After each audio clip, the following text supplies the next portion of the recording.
Hello, good afternoon, everyone. So on behalf of the Vivekananda Vedanta Society of Chicago, thank you for coming today to attend the Interfaith and Intra-faith series known as Know and Love here at the Home of Harmony. So glad everyone could join us for today's session. And today we welcome Sister Susan Kilduski as Sister Sue has been with the Benedictine Sisters of Chicago since 1995, taking her vows in 1998. And I just spoke with her, and she's a beautiful buglehorn player and mentioned that she plays taps every night at 7 p.m., which is such a wonderful thing. So thank you for doing that for all of us. Sister Sue will discuss the topic Peace and Harmony in Cenobitic Monasticism. After her talk today, there will also be time for a question and answer session as well. So if I can request Sister Sue to come up to the podium.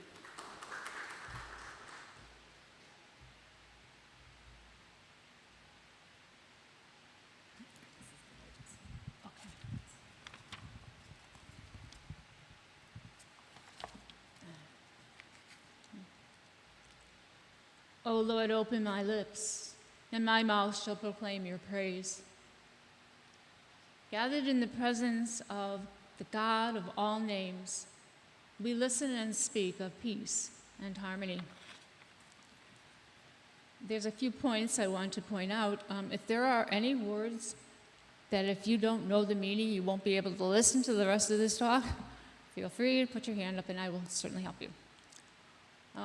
Answer it. We don't have to wait till Q&A and then you miss everything. Also, throughout this talk, I'm going to be using the words monks/nuns and sisters/brothers and abbesses and abbots and prioresses and priors. And I'm kind of following a tradition that I learned from, I was at a wedding for my rabbi friend, and it was her daughter's wedding, and she used to she calls her Rabbi Mom. So I got this idea that I would just call us monks, nuns, or whatever, because we are both women and men as well. Of course, Benedict, who we're going to be talking about, is a man, and most of his rule was directed towards men, but all the monasteries that he founded for women, they go by the same rule that he wrote. Okay. I'll get right to the point. For what or why does a person enter monastic life?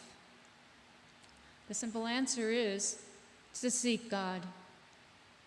It sounds simple, just 3 words. But these words are quite profound. Seeking God involves all of life's forces, spiritual, physical, and psychological, every day, every hour, and ultimately, eternally. Seeking God is a mentality and an attitude that Woolston Monk, OSB, which stands for the Order of St. Benedict, describes in his book titled The Benedictine Way. This way, in his words, consists of certain elements that are essential to the life: continual prayer, lectio divina, community life, the Opus Dei, work, separation from the world, and the specifically Benedictine vows of obedience, stability, and conversatio morum. That's a succinct and clear description of the Benedictine way. It's easy for me to say. So let me paraphrase what Thomas's answer was to Jesus in the scriptures when Jesus was speaking about the way. And he says, "How can we know the way?" And I added, "If we don't know what you're talking about." So you're probably saying, Opus Dei, lectio divina, whose vows? And isn't separation from the world death? It is correct. Death is inevitable. Benedict tells monks and nuns to keep death before their eyes always.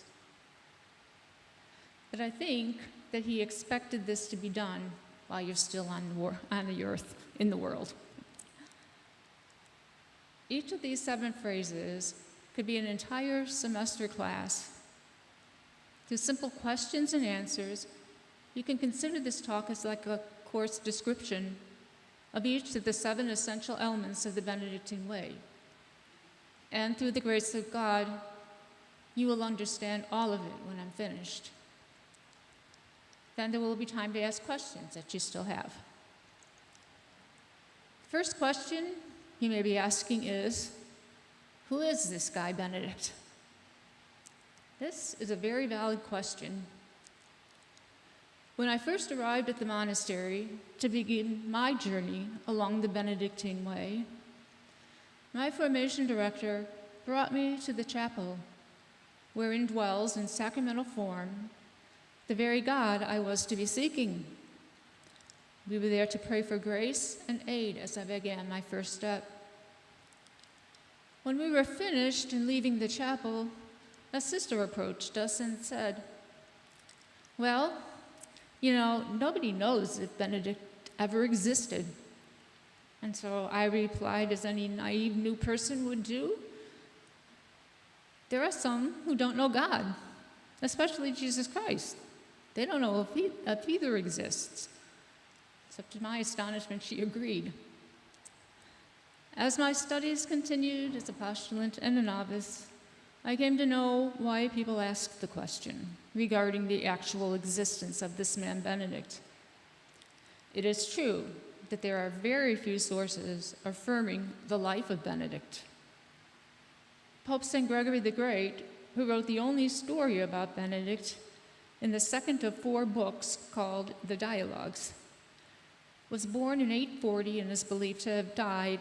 Benedict was born in 840 and is believed to have died in 547. But Gregory was born in 540. He became a monk in 575 after a brief political career.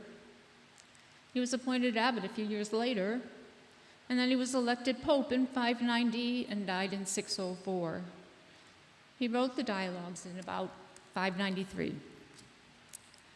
Gregory's goal was to record miracles and ascetic practices for the edification of his readers, who had just come out of the end of the Roman Empire. He wanted to record miracles done during the 6th century by Italian saints. Pope Gregory's aim was to help people to see through the material world and the events of history, the continuous presence and action of the world beyond, of God and His grace. Well, Gregory was a hagiographer par excellence. He used miracle stories, as was common practice in the 6th century. And for the people of the time, the exact details of these miracle stories were irrelevant. All they needed to know is that they emphasized the supernatural side of life. Historians have a slightly different opinion of these stories. Gregory did admit that he never knew Benedict, but he did have the opportunity to be with 4 of his disciples, who not only lived with Benedict, but were successors of Benedict as abbot in 4 of the 12 monasteries considered to have been founded by Benedict. So Gregory considered them first-hand witnesses of the life and death of Benedict, the fact that he was careful to quote their names until that readers know exactly how he produced this evidence. This information I have summarized by the introduction of the book Saint Benedict, Life and Miracles, and that introduction is by Dom Mayil de Drail. Pardon my French. The Dialogues featured a deacon named Peter and St. Gregory. The way that they were actually presented is something like Sherlock Holmes and Watson. Watson would ask the question and Sherlock would have the answers. Well, Peter was the one who asked the questions and had got the answers. I'm going to read to you a story, one of his miracle stories. But this is one that we, in our particular monastery, put a lot of faith in. That's because we're from the Benedictine Monastery of St. Scholastica in Rogers Park. And St. Scholastica is our saint, who we are named after. Now, this is a story that Benedict writes about St. Scholastica, not Benedict, that Gregory writes about. And Benedict actually is a twin. We don't know if he exists, but whether his twin did either. But when he founded his monasteries, he founded a female monastery. And Scholastica was the abbess in charge of that. So this is the story. And Peter is saying, I should like to know whether he always obtained these great miracles through fervent prayer. Did he never perform them at will? And so Gregory says, it is quite common for those who devoutly cling to God to work miracles in both of these ways, Peter, either through their prayers or by their power, as circumstances may dictate. I am now going to consider two instances in the life of God's faithful servant Benedict. One of them shows the efficacy of his prayer, the other, the marvelous powers that were his by God's gift. Okay, I am going to just summarize for you the life of St. Scholastica. And Scholastica and Benedict, because they were twins, once a year they would allow themselves to get together and talk to each other. And they would be there all day talking about all kinds of spiritual things, about the holiness of God, the mystery of God in your heart, and meditation, and heaven, and life on earth, all of those things. Every year they get together and talk about that. And one of the rules for Benedict's monastery was he could not travel to another monastery of women. And when he did go traveling, he had to have 2 other monks with him. So they found this house, equidistant from the 2 monasteries, and they would meet in this house, and he brought his 2 monks with him. And there they were. They spent the whole day talking about all the spiritual things and the beauty of the sources of God's love. And then they had dinner, and it was getting time to go. So Benedict says, I'm sorry, sister, but I'm going to have to go. And she says, why? She says, can't you stay just a little longer? I have so much more to talk about. And he says, sister, you know I can't do that. It's against the rules. I have to be home. And so Scholastica puts her head down like this and starts to pray, and she's crying.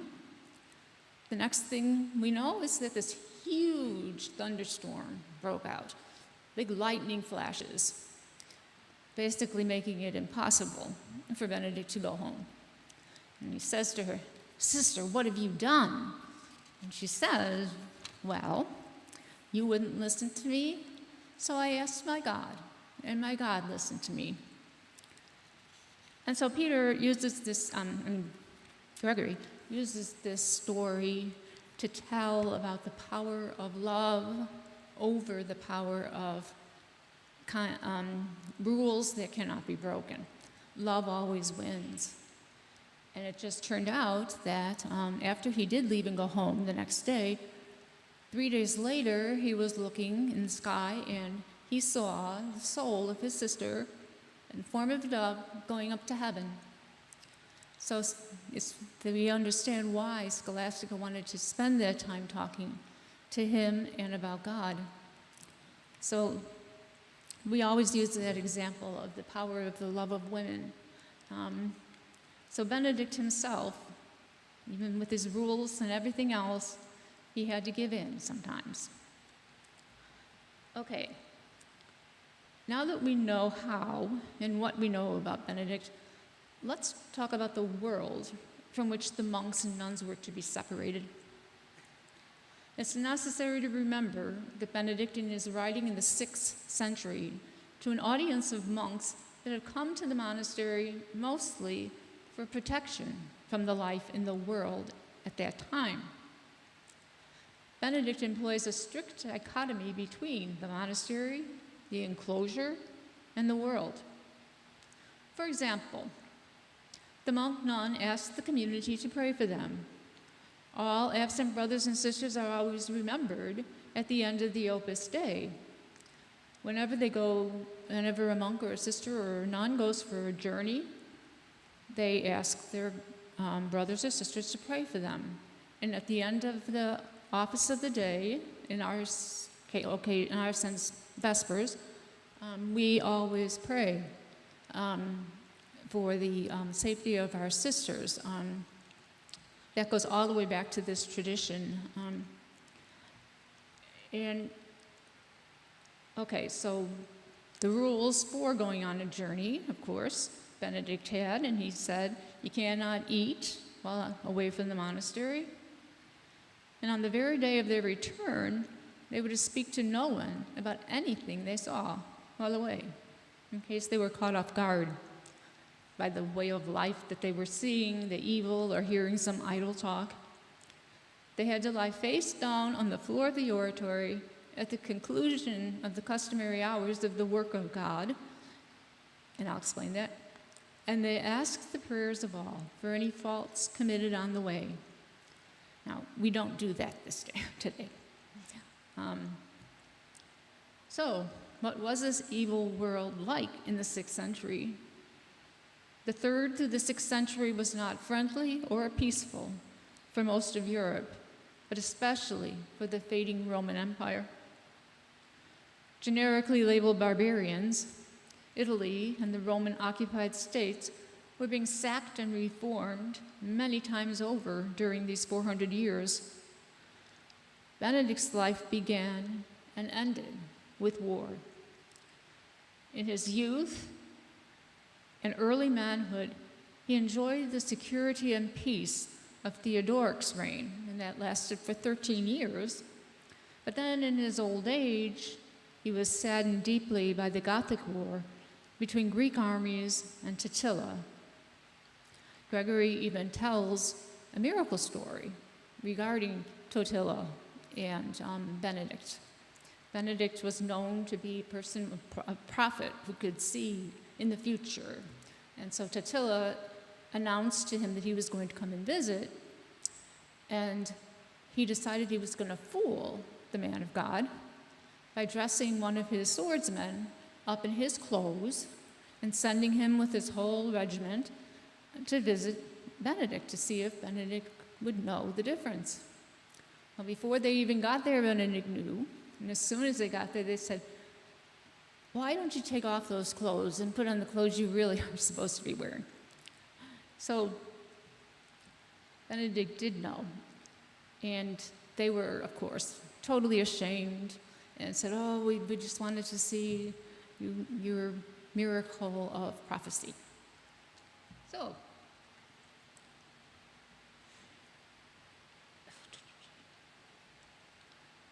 okay. In classical Greco-Roman culture that was taught in the schools at the time of Benedict, they were studying, and it is believed that Benedict had attended the schools of rhetoric and law. But Rome, like many other cities, was a city of all that was evil and corrupt in the world. This is why Benedict left school and took up the monastic life. He went to an isolated region where several colonies of monks living in caves, hermitages, and small monasteries were there. It was probably there where he heard or read the rule of the master, and I will explain that later too. But the information that I'm getting this from is from that same book I mentioned before, Saint Benedict and His Life and Miracles. The historical background provides a clue about the reason men in that time began to live in monasteries. They were either fleeing from fighting wars or having to fight war.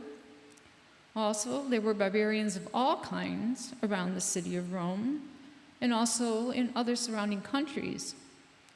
Walking the roads was dangerous, as they were filled with thieves, robbers, injured people, and all sorts of people leaving the cities. As to the people entering monasteries in this century, they were rough soldiers, past murderers, either through killing in war or on the streets, non-educated, who couldn't even sign their name on the paper of their vows that they promised. And some could not read, therefore they couldn't study the Psalms or the books of the Desert Fathers, which is pretty much what a monk would be doing. Many prayers had to be memorized and recited. Many of these men were rough and dirty. Yet, within the same walls dwelt men of the upper classes, the wealthy, and even young boys that were given to the monastery by the upper class families with a dowry. That was a way of them getting to be noticed in the church, and Benedict would accept those boys and they would be educated accordingly. So of all of these few that were willing to live an ascetical lifestyle, there weren't too many. Also, the Cenobitic monastic system was founded to be the place to live a life of penitence and austerity. And that's because before Constantine, the Christian religion was really in bad way, totally.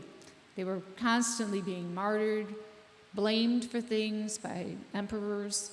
And so it wasn't until 3-something that Constantine came and he formalized the Christian religion.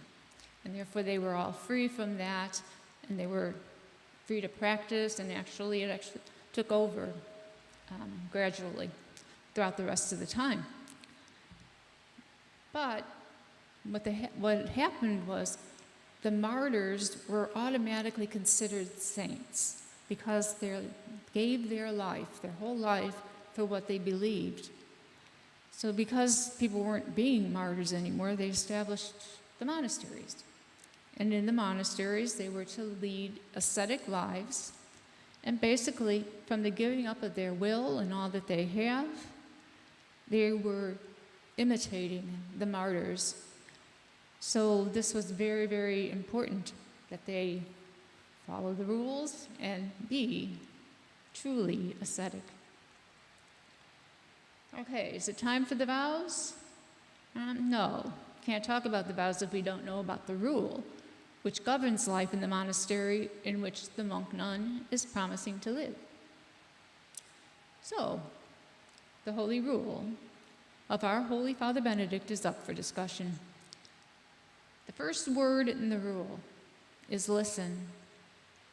In the prologue, Benedict begins to suggest those seeking to live in a monastery to listen carefully, my son, daughter, to the Master's instruction and attend to them with the ear of your heart. This sentence is the subject of countless authors, abbots, abbesses, retreat masters, oblates, and anyone speaking of the Benedictine way of life. The images of this instruction are deeply ingrained in the minds of the collective human species. Who has not heard their father or mother say, "Sit down, my son or daughter, and listen to these instructions"? Who has not heard their parents speak kind and tender suggestions that touch the heart and draw out the goodness of God? Who can't understand the image of God's ear? How else does God hear our prayers, praise, and petition?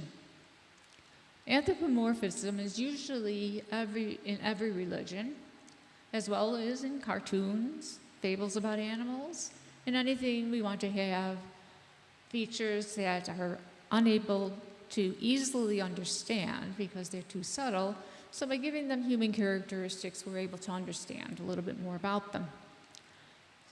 So, as a young monastic, we are taught a mantra. It puts a 10-word melody, and it's listen, listen, listen. Listen with the ear of your heart. And this is what we would be keeping in our hearts and our minds as we went about our day, so that we would be training our minds in the search of God. The first step, of course, is you have to listen. Okay. And when you're beginning, you don't really know the God for which you will be seeking. The fact that you enter the monastic school indicates that you want to see more and more. Why is there so much importance attached to this sentence? Because it's at the core of what a beginning novice needs to do to understand what they are asking and why are they in a Cenobitic monastery, seeking membership as a monk or a nun. As we open this talk, there's one reason only, to be in a monastery, and that is to seek God.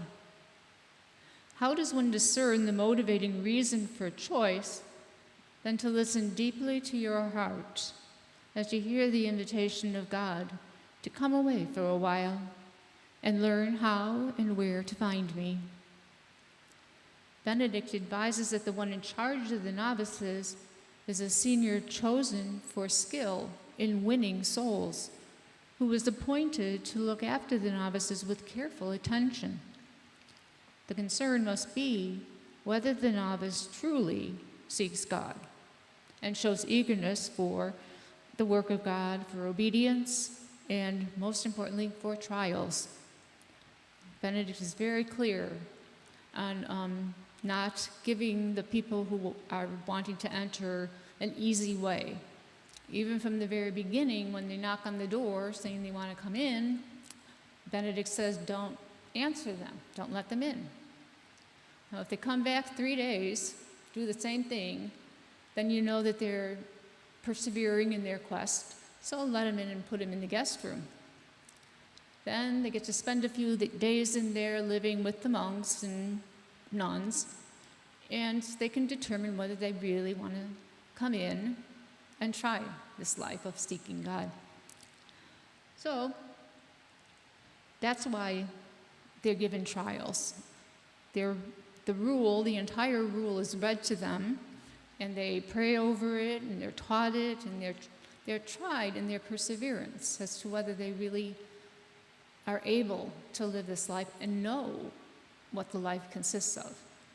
Because as easy as it sounds, it really isn't easy. So Benedict calls the monastery a school for the Lord's service. And drawing up its regulations, he says, we hope to set down nothing harsh, nothing burdensome. The good of all concerned, however, may prompt us to a little strictness in order to amend faults and to safeguard love. The entire 73 chapters of the rule lay out in minute detail how the monastery will be the school where a monk nun lives out their entire life. The rule is the law and guide to peace and purity of heart, and the final end of knowing the God you have been seeking. Now here is the mother of all rules. I'm just going to be very simple with this, and it is don't grumble. Benedict says, above all else, refrain from grumbling. And every time he's talking about something in the rule, he says the same thing. Above all, do not give cause for the monks or the sisters or the nuns to complain or grumble. So Benedict's rule was known to be a mitigation of rules, because he had really copied most of the rule from the rule of the master that I mentioned before, but there were little things that he didn't copy and he put in its place. And he really copied most of the entire rule. But those little things that he put in were called mitigations of the rule. And they were things that he wanted to give way and space for the fact that people are human. So you can't just say, don't do that, or we have to do this. You know, and Christ is calling you to do this, and obedience for everything that you do. They can be pretty strict. But Benedict kind of, turns them around a little bit and says, well, the monks of the former days were able to do this, but not all of us are called to that ascetical practice. So we can do this. And one of the things that he mitigated was the rule of drinking wine. Now, monastics were not to be drinking wine or any liquor, but Benedict realized that these men who came in from the streets and from the cities and war and all of that, they drank wine.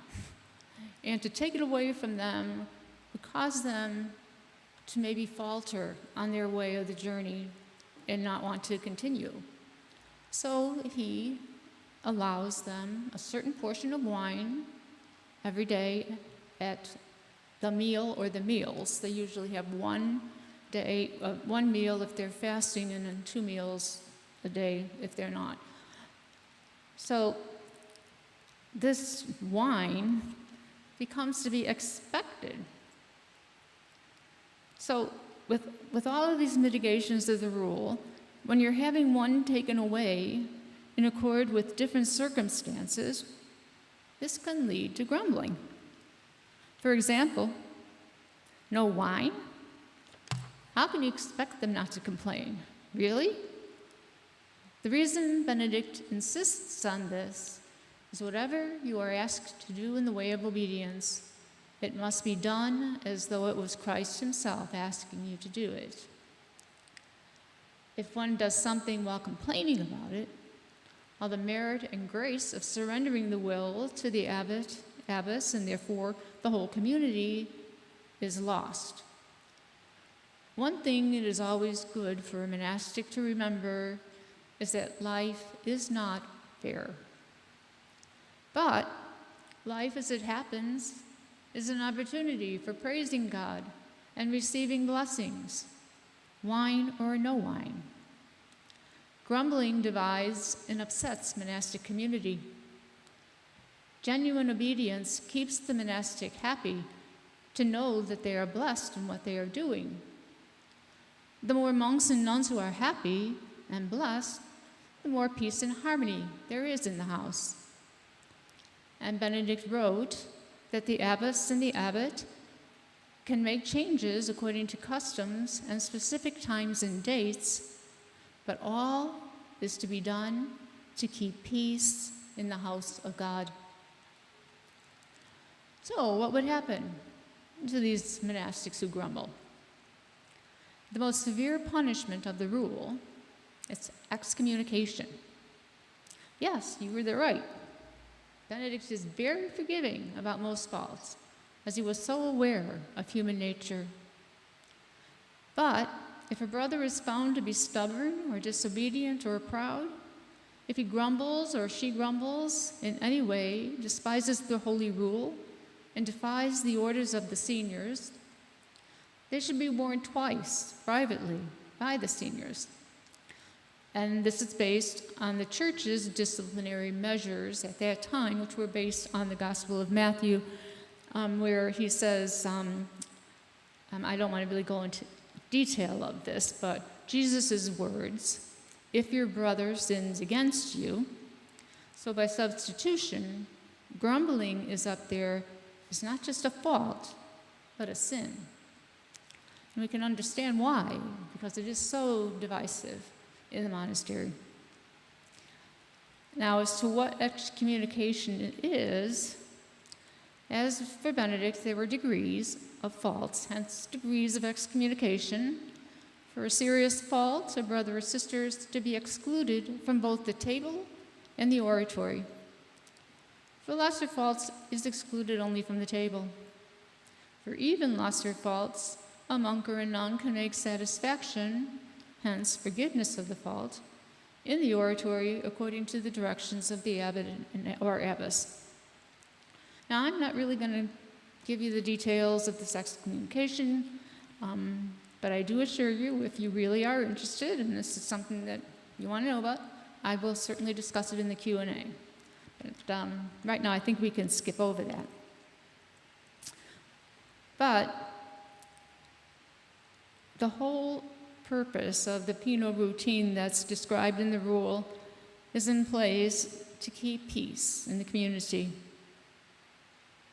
Faults in the monastery that are not owned and even defended are cracks in the wall of monastic peace and harmony. All must own their faults and experience humiliation and forgiveness.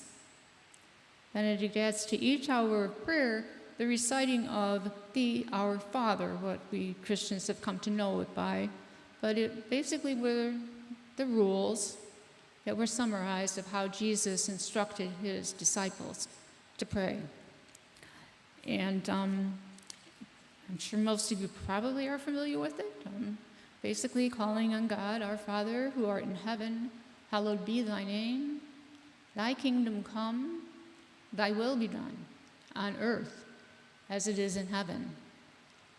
Give us this day our daily bread. Forgive us our trespasses, as we forgive those who trespass against us. Lead us not into temptation, and deliver us from evil. You can see why Benedict would want that prayer said, because if any faults or anything were done against a person or against a rule, at that prayer, saying that prayer, they would be forgiven, because the monks and the nuns know that they're going to be forgiven for anything they did, so they, of course, are forgiven from whatever they did. And also about the kingdom, it's another thing. The monastery really is trying to be the kingdom of heaven on earth. It's trying to be peaceful, like heaven would be, harmonious, like heaven would be. So the whole idea of the prayer of the Our Father is a very appropriate thing, and we do say it after every hour of our prayers, and also during Mass, and many other times more. Because again, it's that thing of forgiveness that you can give right through the prayer. But forgiveness is so important to Benedict that he instructs the monks and nuns that if they happen to offend an older monk or nun, they should prostrate themselves at the feet of the elder and beg for forgiveness. Further, if one has an argument with somebody, they should both ask forgiveness of each other before the sun comes down. If the loss of participation in the oratory is a deprivation, then it is important that prayer, what we call the Opus Dei, which means the work of God, prayer needs to be the most important time of the day. It is so important that Benedict uses 13 chapters of the rule to lay out exactly how monastic prayer is to be done. He says, the prophet in Psalm 119 says, 7 times a day I have praised you. We will fulfill this sacred number of 7 if we satisfy our obligations of service at lauds, prime, tariffs, sext, none, vespers, and compline, the 7 hours of prayer. Concerning vigils, the same prophet says, at midnight I arose to give you praise. So in the stricter Benedictine communities, the monks and the nuns actually rise at midnight and say an hour of their obligation to serve in the hours of prayer. Okay, but Benedict leaves it to the abbot of each monastery to determine the order and the number of the psalms and readings according to the circumstances of the day. Again, Benedict always is flexible. He puts that into everything. If you can't do this, do this. Yet, Benedict can really be quite stern sometimes. And for monks who in a week's time say less than the full psalter with the customary canticles, and they betray extreme indolence and lack of devotion in their service. We read, after all, that our holy fathers, energetic as they were, did all of this in a single day. Let us hope that we, lukewarm as we are, can achieve it in a whole week. And this is from chapter 18 of the Rule of Benedict. I humbly admit that in our monastery, we take 5 weeks to complete the whole psalmody. We only have vigils on Saturday night, and morning prayer and evening prayer every day and Saturday morning and Sunday night. If Benedict's monks were lukewarm, we are ice cold. We still continue what Benedict called Lectio Divina, which I mentioned as one of the basic things of monastic Cenobitic life. Lectio Divina means divine reading. This is usually done privately, but it's required. And even in our monasteries, it is required. You have to set time aside during the day to sit with scripture or to sit with readings from the monastic fathers, the fathers of the desert, or any other holy books that will inspire you. And when you sit alone, you read a passage and then some word that sticks in your mind, you put that in your mind and your heart, and you just go over it and see what's God trying to say to me with this word today. And then you keep reading and you figure it out, and that way you can go through the whole day knowing that this word or phrase is what God was saying to you. You're listening with the ear of your heart, and you're hearing exactly what God's saying to you that day. So therefore, when you're going about your routine, it can become easier to always continually be praising God by remembering the words that you read.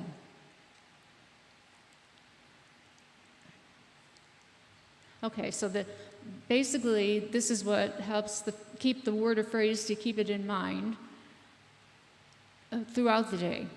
And this practice would be continual prayer, which is also an element of monastic life that is important. Okay, returning to good old Morstan Mork. The aim of every monk nun in the perfection of his or her heart tends to continual and unbroken perseverance in prayer. Union with God and continual prayer are really one and the same thing. The fact is obvious. It's easier to see that seeking God, the process whereby one arrives at union eventually, means in practice that there must be continual prayer, continual listening, and continual talking to God, putting your life before God, asking for advice. Make sure your actions are motivated by the right reasons. And if you talk to God about them, they're pretty much going to be motivated by the right reason. And I say becomes because the seeking God and the going to God take work. And the monk nun may have to work at these activities all of his or her life. Actually, he or she is always in the process of becoming a monk nun, and that is from the Benedictine Way by Morstan Mork. His or her life will become a continual prayer as he or she becomes a monk or a nun. Now, also work was mentioned in those essential elements, and it's very important that work in the monastery, it's not a job. It's a sacred part of every day. Benedictines do not enter the monastery for a career. They may be trained or educated in a profession, but they do not enter monastic life with the intention of making a lifetime as a teacher, a nurse, or a lawyer, or anything. All are considered servants, and their work is broadly classified as service. Anything that one does. One's service is constantly changing according to the direction of the abbot and the abbess or the priors, The community's needs and the needs of the surrounding towns and villages, cities and states, and even the whole world become a part of the monk's work. Benedict says that the monk and the nun should have periods of manual labor. So in between your life of prayer, you have to have hours of work. Work and prayer, as we call ora et labora, prayer and labor, is very important to the balance of the day. You can't be working all the time and not have enough time to pray. You can't be absent from prayer and common prayer if you are doing something else or working overtime. So you have to make your life constructed around the fact that you are to be present for prayer. It's a service, and you are to work. That is also a service. And I know that just about any religion or faith tradition, service is very important. Your life of prayer will lead you to a life of service. So, Benedict says that Psalm 138 reads, "In the presence of the angels I will sing praise to you. So let us consider then how we ought to work and behave in the presence of God and the angels." Now, I've not even mentioned chapter 7 of the rule, which is on humility. There is a ladder of humility that Benedict builds up. And on each rung of the ladder is a step of humility. There are 12 of them. And it's actually in reference to the ladder that Jacob saw. If any of you know the story of Jacob, about how he was going to meet his brother, and he had a dream, and angels were ascending and descending on a ladder. And it gave him an idea of who he is and what he's doing by going to try to make up with his brother, who he offended by taking his birthright. So, all of these 12 steps, you're constantly going up the ladder. You're ascending and you're descending. Ascending in humility and grace, descending in self and ego and disgrace. Now, my vocation director kind of summed it up in an easy way, and it's basically that humility is to understand the truth of who you are. And I noticed on this, it has to say the truth is one. So yes, we all as a human species need to be aware of just what we are and who we are. And if we do, probably we wouldn't have as many disagreements, fights, and wars, because we are all human. And if we know that, we'll live that way. Okay, now to the vows. These are the vows I proclaimed at my professional profession. I, Sister Susan Kilduski of the Order of St. Benedict, freely promise through monastic profession stability, fidelity to the monastic way of life, and obedience according to the rule of our Holy Father Benedict and the Constitution of the Federation of St. Scholastica. And that is directly from the rule, chapter 58, on how to receive new members. I make this profession in the presence of God and the saints, of the priors and the sisters of this community on the 20th day of December, 1998, at St. Scholastica Monastery in Chicago, Illinois. Our vows bind us to the way of life that we are expecting to get as we seek God. The vow of stability that we take is not to the monastery. Monasteries can go away through nature, through war, through lack of funds, etc. But we will remain until we die. We will always be together until all of us are dead. So the vow of stability is promised to all of us, not the building. The vow of stability assures that if one is in disagreement with another, they must make peace before the sun goes down.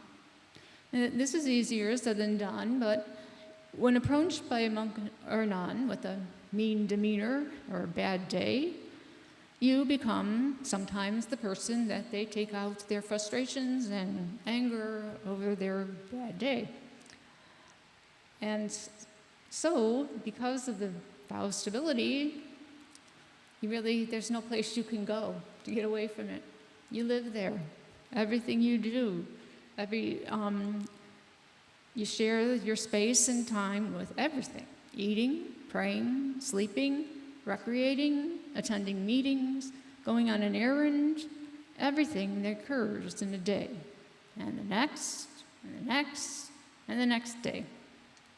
So, if there is nowhere to go, to wait for someone to cool down, it's to your favor to make up with that person as soon as possible so that you can go about living the rest of the day. In fact, Benedict instructs the monk or nun that if they have in any way hurt or upset an elder, they must immediately lie prostrate at the elder's feet and beg for forgiveness, which I read before. So this is the explanation of how important it is. So I'm going to tell an experience in my life where it became quite clear to me how not making up with a sister who has hurt me and I have answered back in the wrong way. The one time that this happened to me last year, I was up the entire night being angry with myself for saying something back to this older sister. I was angry at her for saying it, but also I couldn't reconcile in myself the fact that I didn't say, I'm sorry, before the sun went down. So it was a very disturbing night.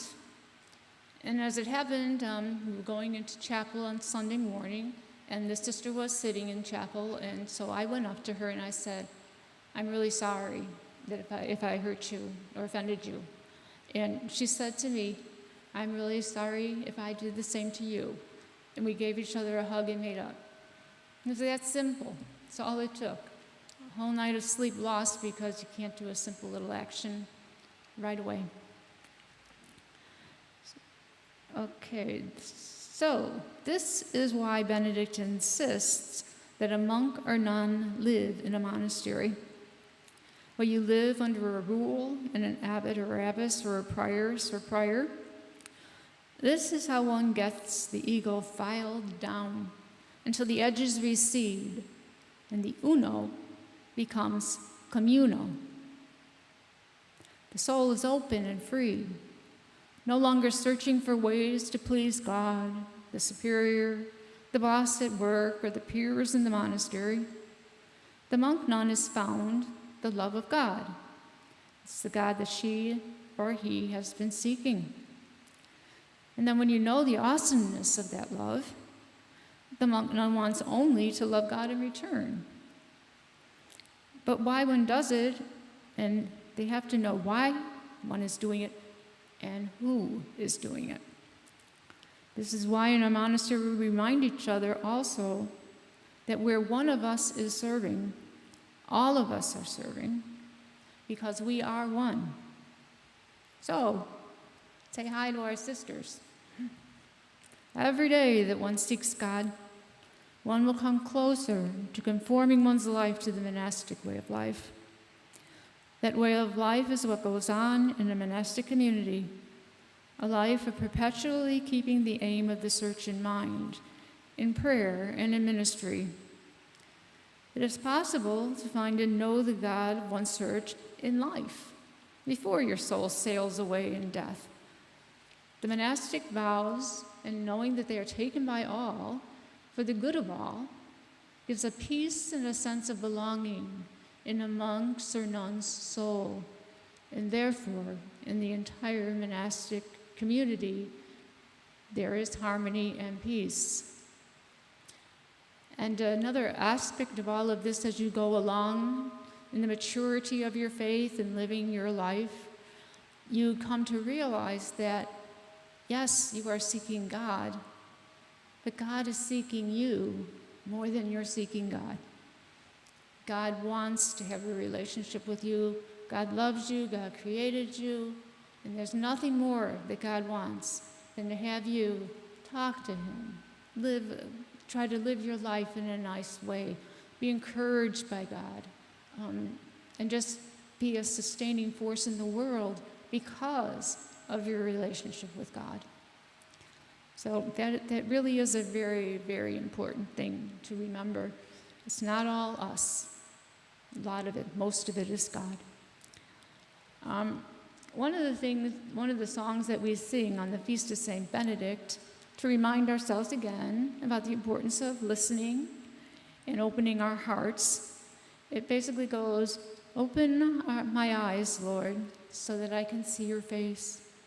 Open my ears, that I may hear your voice.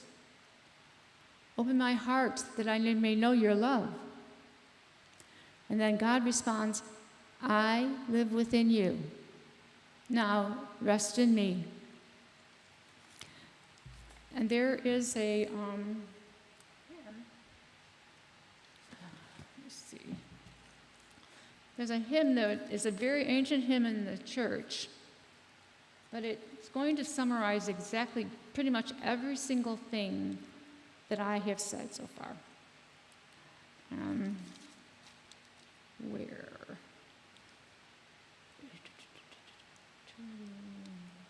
493. Okay. I'm not going to attempt to sing this song, but I will read it, because every word in here is important. Where charity and love prevail, there God is ever found. Brought here together by Christ's love, by love are we thus bound. With grateful joy and holy fear, God's charity we learn. Let us with heart and mind and soul now love God in return. Forgive we now each other's faults, as we our faults confess. And let us love each other well in Christian holiness. Let strife among us be unknown. Let all contention cease. Be God's the glory that we seek. Be ours God's holy peace. Let us recall that in our midst dwells God's begotten Son, and as members of his body joined, we are in Christ made one. No race nor creed can love exclude, if honored be God's name. Our family embraces all, whose Father is the same. And in my opening prayer, I wanted to make it clear that Christ and the Christian way of life is one way of getting to God. But God has many, many names, and people, all human beings, are seeking that God. And they do it in whatever faith tradition helps them to be able to do that and to reach that goal. And God doesn't care what you call him. God wants you anyway, very much so. He's waiting for your love. So, let's see here. Okay,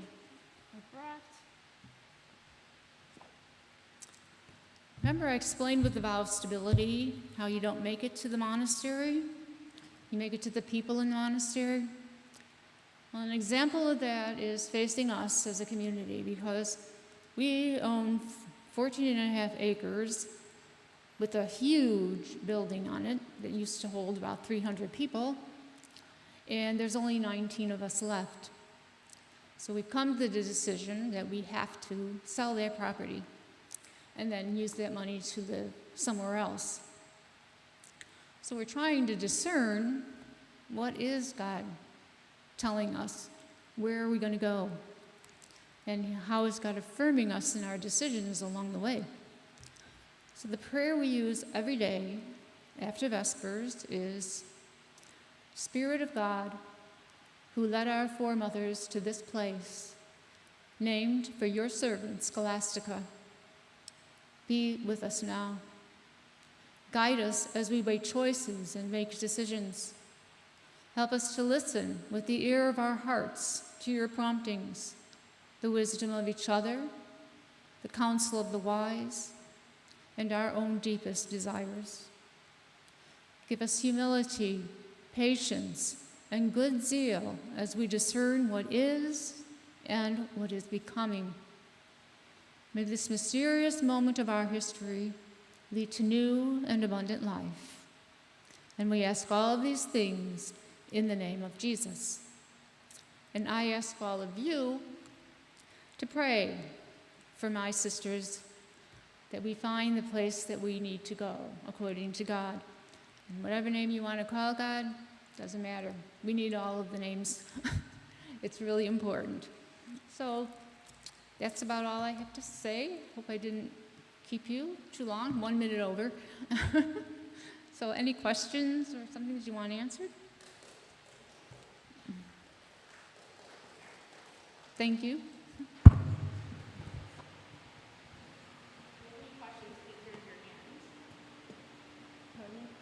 Can somebody say what somebody is saying? Because it's hard to hear up here. There we go. That'll work. Thank you so much. If anyone has a question, please do raise your hand. We'll come with the microphone.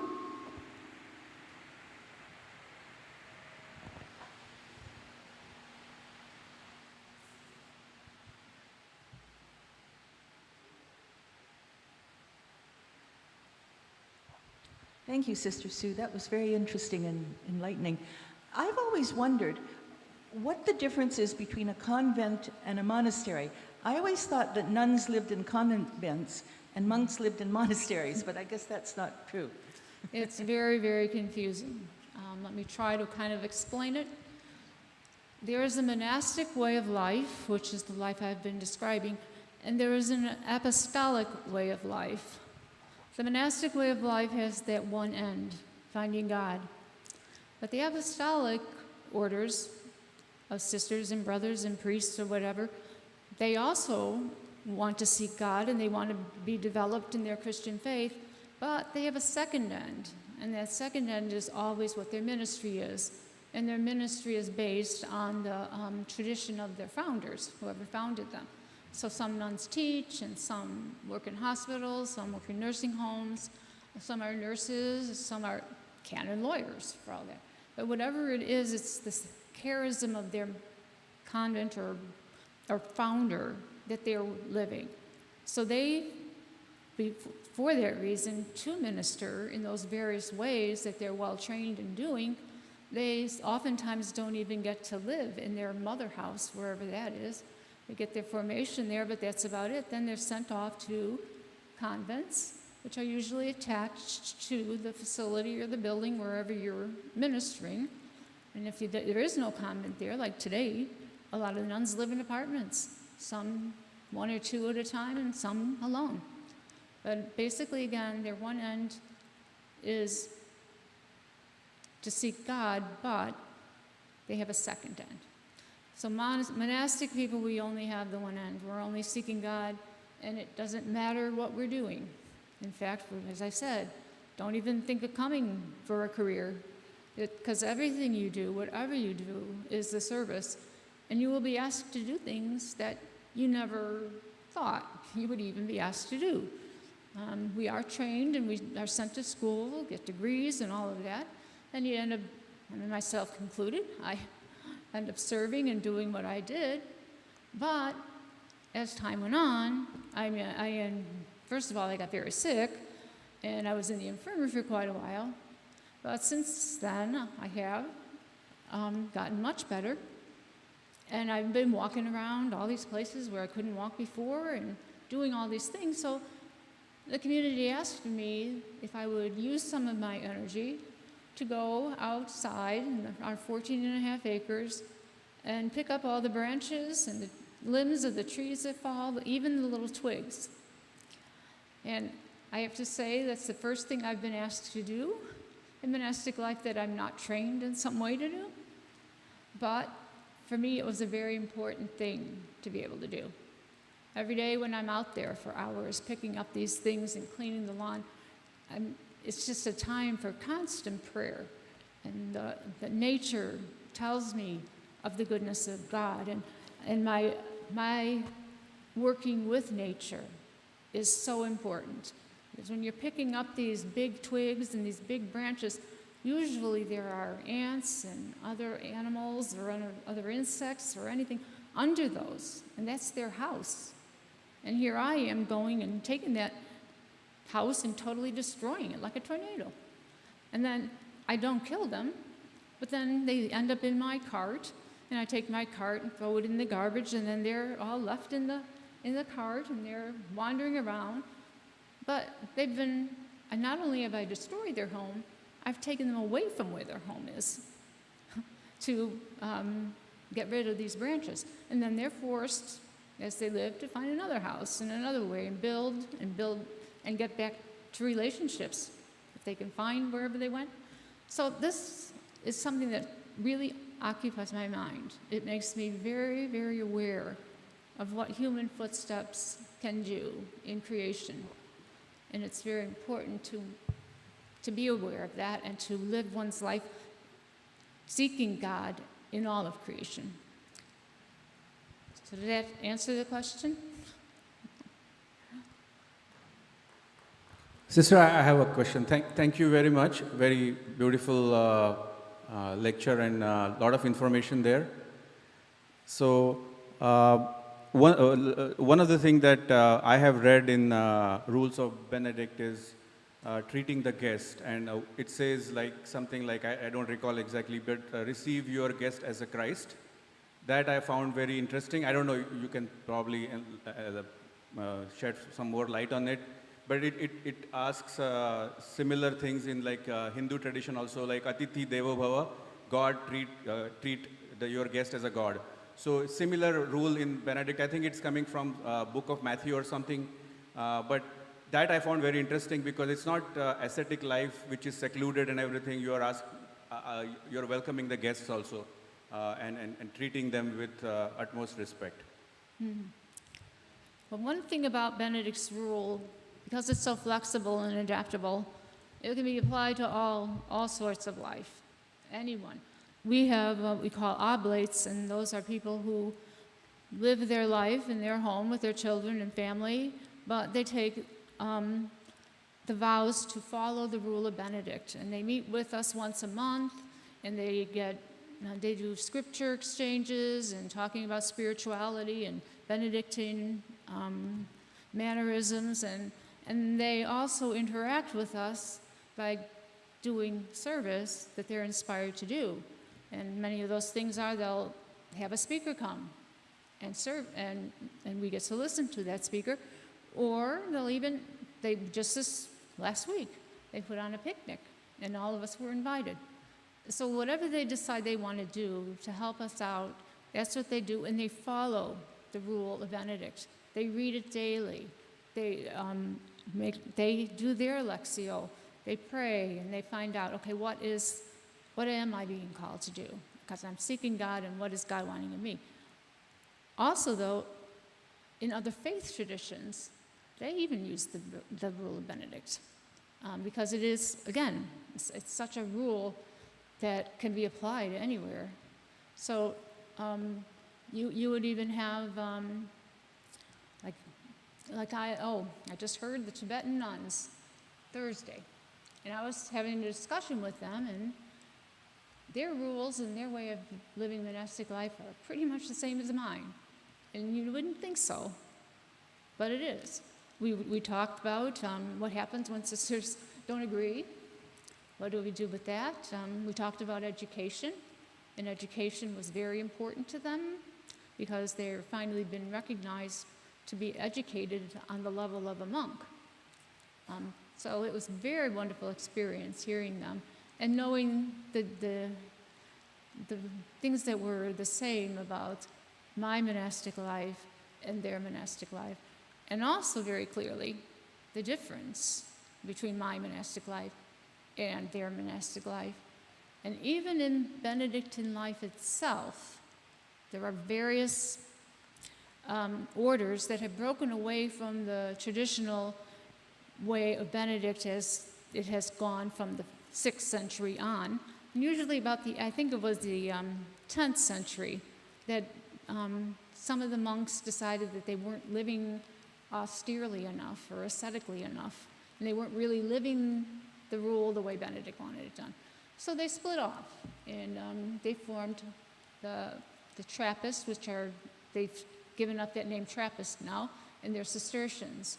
And you probably would know about them if you know anything about Thomas Merton, because Thomas Merton was a Cistercian monk, and he went around the world talking about the unity of interfaith, of different faith traditions, and the same God that we seek.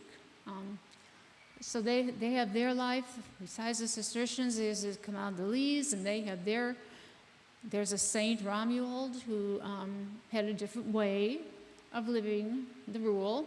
In fact, he wrote a rule. It was so short. I think it was like 5 sentences. But again, they split off and they became their community, and they thrive to this day.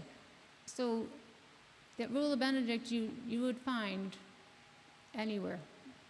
You would see the aspects of it and what it gives you and how you can use it to get to God, whoever you are.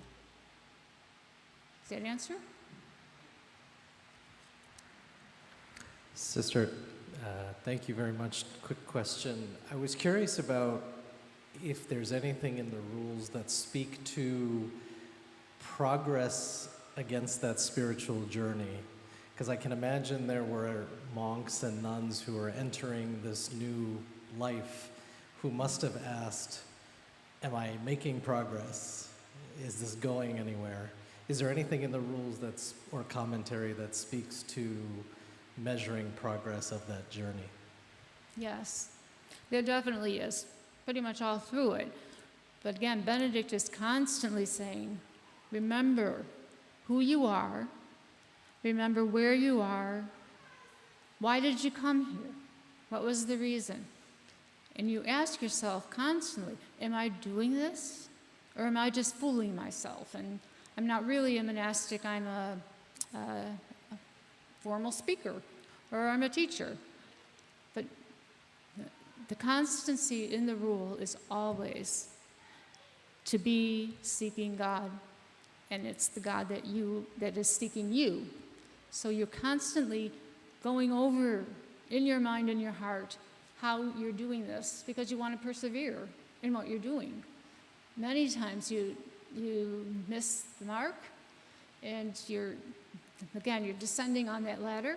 Your ego is taking over, and sometimes other sisters or brothers or whatever who live with you have to tell you and bring it to your eyes that, hey, we think you're going the wrong way. Maybe you want to think about this. And that's, in Benedict's time, that's where their penal system of excommunication came in, because he used that as a way to isolate monks who were causing trouble, grumbling, or doing things against the rule. They would be isolated so that they can think to themselves and have total silence around them, because nobody could associate with them. Nobody could bless their food. They didn't even eat with the monks, and they didn't pray. They weren't allowed to pray with them. So that social isolation was to get them to repent and to understand, oh, this is what I'm doing, and this is not the way that I intended to go when I came here.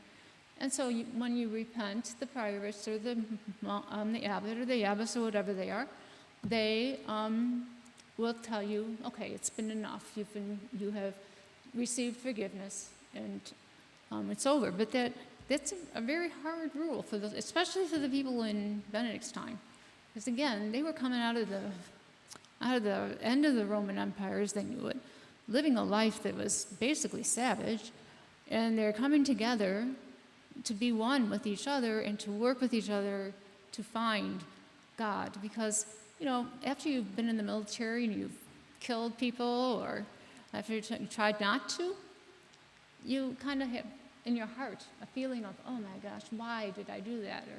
So when you come to the monastery, you can focus on your heart. That's the whole idea. Your heart, how you feel, is what God is making you feel. And God is not going to condemn you for any of it.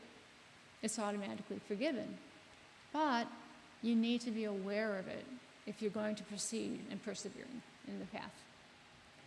You're welcome.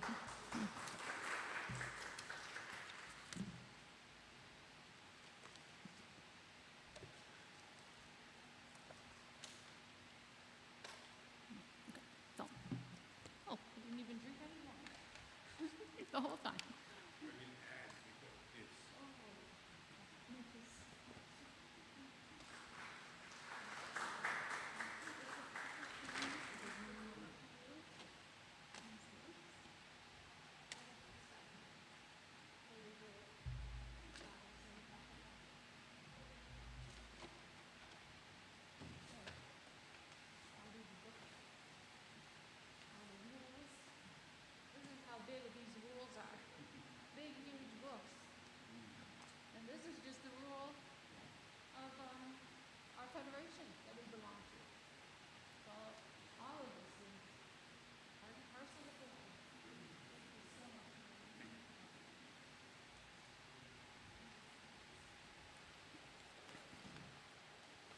When I heard that Sister Sue from the Benedictine Sisters of Chicago, and they are a tradition of the Saint Francis of Assisi, the Assisian, the tradition, that I was remembering in the early days of monastic life when I joined.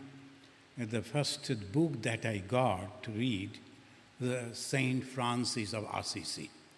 And our senior Swami, he told, you must read this book. It's a very, very inspiring. So I read that book, and it's a very austere life. And this Benedictine, he was a Moor. His parents, they were captured and brought as a labor and in Italy, in some place, and he was born over there. As because the parents were very good, well behaved, so this son was given the freedom. But he couldn't attend any school. But afterwards, he came to a person, they came to know each other, and he invited to join him with that St. Francis tradition. He joined over there, and slowly, it's a beautiful life. You can read this life of Saint Benedict. Saint Benedict's life proves that God can manifest through everyone. It is not that the race, it is not that the education, it is not the family, but God's grace can manifest through everyone. That is exactly what the Hinduism always indicate. Bhagavan Sri Ramakrishna, he was not educated in that way. Only very primary school he attended, that much. But when he used to talk, and that was the words of wisdom, that is really unique. The Benedict also. He was not given the position of a teacher, as a father, because he was not educated. But people used to come to him to listen the words of wisdom. It was wonderful, and your words also, the continuing the same tradition. And thank you very much. Thank you, friends. Thank you for coming. Today, weather is very, very extremely hot. Even then, some of you could come over here. So thank you very much. Friends, I just like to mention that coming 17th August, we are going to organize over here in this Hall of Consciousness a congregation of 10 different religious leaders. All they will be assembled over here. We will be sitting together. And only one topic that will be given to everyone, peace in my faith. So that is the topic, and we'll be discussing about that. Of course, that day we are restricted. You have to register, paying $20. We are charging $20 because we have to give a food packet to you, the lunch packet. That is the reason. So please come, join on that day. And if you have not registered, please register as quickly as possible. Thank you very much. Will you please join me saying the Shanti 3 times? I will say, please repeat after me. Om Shanti. Shanti. Shanti. Harihi Om. Peace, peace, peace unto all. Thank you.